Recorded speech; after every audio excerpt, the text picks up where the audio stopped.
ലോക്സഭാ തെരഞ്ഞെടുപ്പിലെ കെ മുരളീധരന്റെ തോൽവി അന്വേഷിക്കുന്ന കെ.പി.സി.സി സമിതിയുടെ തെളിവെടുപ്പ് പൂർത്തിയായി. താമസിയാതെ റിപ്പോർട്ട് നൽകും. K C. Joseph, T. Siddique, R. Chandrasekharan എന്നിവരടങ്ങുന്ന സമിതി 2 തവണയായി സീനിയർ നേതാക്കൾ, ഡി.സി.സി ഭാരവാഹികൾ, ബ്ലോക്ക് കോൺഗ്രസ് പ്രസിഡന്റുമാർ എന്നിവരിൽ നിന്നെല്ലാം മൊഴിയെടുത്തു. ആലത്തൂരിൽ രമ്യ ഹരിദാസിന്റെ പരാജയത്തെക്കുറിച്ചുള്ള അന്വേഷണം 2 ആഴ്ചയ്ക്ക് ശേഷമുണ്ടാകും.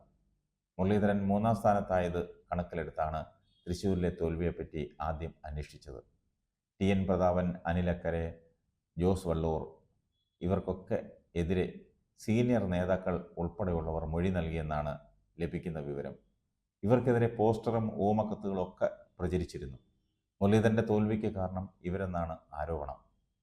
തൃശ്ശൂരിൽ തീരദേശത്തെ ചില വിഭാഗങ്ങളെ മുരളീധരനെതിരെ തിരിച്ചുവിട്ടെന്നും ആക്ഷേപമുണ്ട്. ഇത്തരം ആരോപണങ്ങളെ ചെറുക്കാനും തങ്ങൾക്ക് പിന്തുണയുണ്ടെന്ന് തെളിയിക്കാനുമുള്ള ശ്രമങ്ങളുമുണ്ട്. തെളിവെടുപ്പിന് ഇവരെ അനുകൂലിക്കുന്ന തൃശ്ശൂർ മണ്ഡലത്തിന് പുറത്തു നിന്നുള്ളവരെ പോലും എത്തിച്ചിരുന്നു. അതേസമയം പ്രതാപനെതിരെയുള്ള വിമർശനങ്ങൾക്ക് തടയിടാൻ മത്സ്യത്തൊഴിലാളി കോൺഗ്രസ് രംഗത്തെത്തി. പ്രതാപനെ വേട്ടയാടാൻ അനുവദിക്കില്ലെന്ന് അവർ കഴിഞ്ഞ ദിവസം പ്രസ്താവന വരെ ഇറക്കി. ഇതിനിടയിൽ കാണാതെ പോയ മറ്റൊരു കാര്യമുണ്ട്. പത്മജ പറഞ്ഞത്. കൂടെ നിന്ന് പാരപണിയാൻ മിടുക്കരാണെന്ന് ഇപ്പോഴെങ്കിലും നേതൃത്വത്തിന് മനസ്സിലായി. പത്മജ ആദ്യം പറഞ്ഞപ്പോൾ അത് വിശ്വസിച്ചില്ല.